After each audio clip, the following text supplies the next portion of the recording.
Hi, I'm Brent Hodson. I am the marketing manager here at the Encana Event Center, which we are currently in.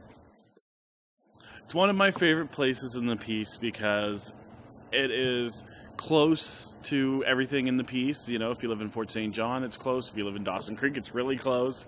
But it's also it's a venue that brings in these acts so that, you know, not a lot of times you don't have to travel. You can just see a concert on a Monday night if you wanted to come see a concert on a Monday night. There's so many good memories. Probably seeing Kiss is a really big one. We were sitting on the side, so we had like a really good view of Gene Simmons and the crew. And every time the flames went, you could feel the heat. And then at the end, for the big spectacular finale, they had confetti going everywhere. It was a lot of fun. It was a great show. It's pretty exciting when the management comes to me and says, "Hey Brent, guess what? So and so's coming. They're playing on this date. Let's get going. Let's tell the people." Right? It's pretty exciting because I mean you never know who's gonna be dropped. You know whose name's gonna be dropped in my office. You know, before Christmas we were working on some shows, and all of a sudden they come to my office and they'll be like, "Hey, Carrie Underwood's coming May 20th.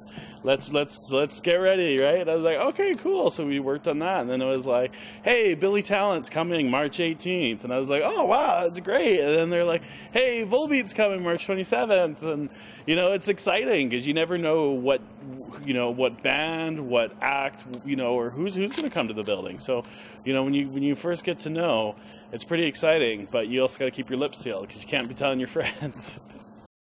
Well, it is because I mean, you know, not everyone that comes to the building is my kind of music, right? But I mean, you know, I enjoy music, and we had Eric Church this week, and I didn't really know who Eric Church was until I started working at the Encana Event Center. And now that I've gotten to listen to some of his music, you know, he's got some good singles out there. And you know, I always find that no matter what kind of music it is, who the artist is, when you're seeing it live, totally changes your opinion of everything, because live music is live music. You know, it gets you going, it gets you exciting. So it's going to be a lot of fun. I think for the piece, having a center like this here in Dawson Creek allows people to, you know, Eric Church was on a Monday night. You know, people could go to a concert, go home, go to bed, go to work the next day. They don't have to take 4 days off to travel somewhere to go see a show. And so I think that's great. I mean, Fort St. John, you do have to drive in a bit, but it's not that long of a drive, and to see a night of great entertainment.